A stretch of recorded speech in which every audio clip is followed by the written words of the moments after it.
नमस्कार, आप देख रहे हैं भास्कर समाचार का चुनाव यात्रा। आज हम पहुंचे हैं बड़ौद की घास मंडी में।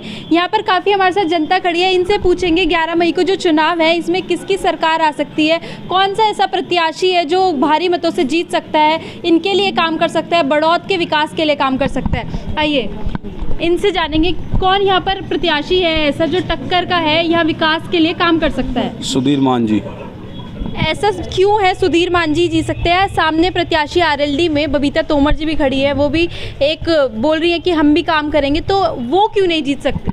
लोकदल आज तक नहीं जीता यहाँ, बताओ। आप 2 बार चुनाव लड़े हो तो कभी जीते नहीं लोकदल।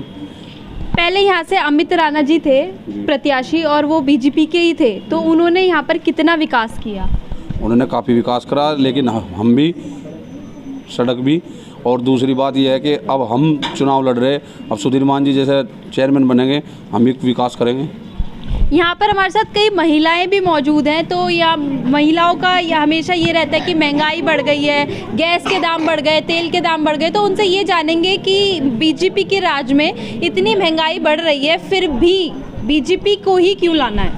महंगाई तो शुरू से ही बढ़ रही, अभी क्या पहले से बढ़ी हुई है। तो हर चीज़ आपको तेल हर सब्ज़ी में डालते हैं, गैस से रोज़ काम होता है। अब तो गांव में भी गैस आ गई है, ज़्यादा चूल्हे का यूज़ नहीं होता है, फिर भी महंगाई तो बढ़ी रही है। उसके लिए क्या कहेंगे आप? कुछ नहीं कहेंगे जी, महंगाई बढ़ रही है तो इसके साथ साथ जैसे कि जॉब है, सरकारी जॉब है, उनकी भी पेंशन बढ़ी हुई है, सैलरी भी बढ़ी हुई है। सैलरी बढ़ रही है, पेंशन भी बढ़ रही है, और यहाँ पे जो मज़दूर होते हैं उनकी तनख्वाह तो कम रहती है, तो वो क्या करेंगे? आप कह रहे हैं महंगाई नहीं बढ़ रही है, तो पर मजदूर के लिए तो महंगाई बढ़ रही है ना?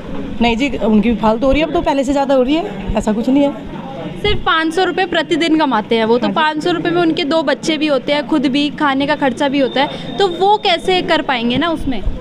बहुत देखो जी, जब से योगी की सरकार आई है सबसे फ्री मिलता है सबको, अनाज वो भी मिलता है, तेल भी मिलता है, सब कुछ दे रहे हैं सरकार। 11 मई को ऐसा कौन सा प्रत्याशी है जो विकास के लिए यहाँ पे काम करेगा बड़ौद में? सुधीर मान जी। ठीक है, इनसे आगे भी जनता है, उनसे भी जानते हैं। ये बताइए हाँ जी, कौन सी ऐसी प्रत्याशी है जो जीत सकते हैं या बड़ौद के विकास के लिए काम कर सकते हैं? सुधीर मान जी। कौन कौन सा विकास है आप देख रहे हैं कि यहाँ पर अगर सुधीर मान जी आते हैं तो उनको ये काम करवाना है? जैसे सड़क है और पानी की व्यवस्था है, गरीब बस्ती में है, वो सब करवाएंगे। आपने ऐसा हुआ है कि पहले कभी आपको काम पड़ा हो और आपकी समस्या है उनको लेके आप उनके पास गए हो और उसका समाधान हुआ हो? हाँ, उसका समाधान हुआ। क्या क्या ऐसी समस्या थी आप लेके पहुँचे? जैसे नगर पालिका में कोई काम हुआ, कोई और काम हुआ तो वो हुआ। ठीक है, और भी महिलाएं यार, एक बार इनसे भी बात कर लेते हैं, इनसे जानते हैं। ये यहाँ पे खड़ी हैं, बताइए। हाँ जी, देखो बीजेपी ने बहुत ज़्यादा काम किया है, योगी मोदी ने, और योगी मोदी ने सारी सड़कें बनवा दी, बहुत अच्छा विकास करा है इन लोगों ने, और हमारे सुधीर मान भी बहुत अच्छा करेंगे, और अमित राणा जी ने भी बहुत अच्छा काम किया, और उसके साथ साथ सुधीर मान जी भी बहुत अच्छा काम करेंगे। आप एक महिला हैं, आपकी घर में बेटी बहू सब होंगी, तो बीजेपी ने महिला सुरक्षा के लिए कितना काम किया है? महिला सुरक्षा के लिए बहुत कुछ काम किया है बीजेपी ने, क्या नहीं किया, सब कुछ किया है। पहले ऐसा कहा जाता था कि महिलाएं निकल नहीं सकती, तो अब आप रात को निकल सकती है, आप रात को जाती है तो आपको सुरक्षित महसूस होता है? सुरक्षित है, बहुत सुरक्षित है। रात को किसी भी टाइम कहीं भी घूमो फिरो, किसान लोग खेतों में घूमो, कोई दिक्कत वाली बात नहीं है।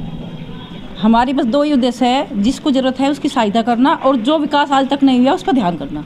सबसे ज़्यादा जैसे आप बोल रहे थे महंगाई को, हम उसी का उद्देश्य लेकर चल रहे हैं। जब हमारे पास कमाई के साधन होंगे तो कभी भी महंगाई ज़्यादा नहीं लगती। ठीक, बेरोजगारी भी बढ़ रही है, तो उस पर क्या कहना है? बीजेपी कितना आगे आएगी और बेरोजगारी को कम करेगी? कितने लोगों को, जो युवा हैं उनको रोजगार देगी? युवा के लिए तो बीजेपी ने देखो अपने आप ही कदम उठा लिया, क्योंकि हमारे यहाँ इन्वेस्ट नहीं होता था। अभी बागपत में 1700 करोड़ इन्वेस्ट हुआ, कभी नहीं हुआ, हम भी 45 साल के हो लिए। तो जब हमारे यहाँ इन्वेस्ट होगा, मेक इन इंडिया है, अपने आप काम करना हम शुरू करेंगे तो बेरोजगारी अपने आप ही दूर हो जाएगी। वो ही सिखाना है, रियलिटी यही है कि हम अपने बच्चों को सिखा नहीं पाते कि खुद का काम करें, और उसी के लिए बीजेपी तैयार है। आप 11 मई को जीत जाते हैं तो उसके बाद ऐसे कौन से नए मुद्दे हैं जो अब तक बड़ौद में नहीं हुआ है काम, वो कराएंगे? अगर आपकी वो जो आपने बोली है इच्छा पूरी हुई, अगर हम 11 मई को जीत जाते हैं तो मैं अपने उससे कहती हूँ, मेरे भैया है वे, और जो हमारा सबसे बड़ा मुद्दा है बड़ौद में नाले का, हम उसको दूर करेंगे, जो गंदगी का है। और वैसे तो ऐसी कोई नहीं है, लेकिन गंदगी, नाला, और थोड़े से मतलब जो गरीब आदमी है उनके यहाँ रास्ते नहीं है, मेन मकसद हमारा वही है। यहाँ पे 11 मई को चुनाव है जो, उसमें प्रत्याशी खड़े हैं बीजेपी से सुधीर मान, आरएलडी से बबीता तोमर जी और कांग्रेस से अनिल कश्यप जी। तो कौन लगता है ऐसा प्रत्याशी है जो कि आएगा और हमारे हित के लिए काम करेगा, बड़ौद के विकास के लिए काम करेगा? सुधीर मान जी। ऐसा क्यों सुधीर मान ही क्यों काम करेंगे? आरएलडी में बबीता तोमर जी, वो भी यहाँ की जनता को कह रही है हमें जिताइए, हम भी काम करेंगे, तो उस बारे में भी बताइए। वे तो गुंडागर्दी लाऊंगे जी और कुछ नहीं लाऊंगे जी। जब से बाबा जी आए तो गुंडागर्दी बिल्कुल ख़त्म हो गई, कहीं पे कोई गुंडागर्दी नहीं। अब रात में कहीं भी जा सकता है, कोई दिक्कत नहीं, लेडीज़ हो या जेंट्स हो। अन्ना पहले 6 बजे का टाइम होता था, सब कहते थे बेटा जहाँ भी है अपने घर पे ही रहो, वापसी गाँव में मत आ। तो अब कोई दिक्कत नहीं, कोई रात में लेडीज़ हो या जेंट्स हो कहीं भी 12 बजे 2 बजे बिल्कुल बेफिक्र होकर जा सकता है, कोई दिक्कत नहीं। हमें तो बाबा जी चाहिए, सुधीर मान जी चाहिए। यहाँ की जनता से बातचीत हुई, यहाँ की जनता की राय जानी। यहाँ पे जो प्रत्याशी हैं सुधीर मान जी, उनकी वाइफ और उनकी बहन से भी बात करी तो पता चला उनकी राजनीति और रणनीति विकास की ओर है। यहाँ के लोग भी सुधीर मान जी को जिताना चाहते हैं, पर आरएलडी की प्रत्याशी भी कुछ कम नहीं। वो भी देखते हैं 11 मई को कौन किसकी सरकार आएगी, लोग किसको भारी मतों से जिताएंगे, किसको विजय बनाएंगे। आप ऐसे ही जुड़े रहिए भास्कर समाचार के साथ।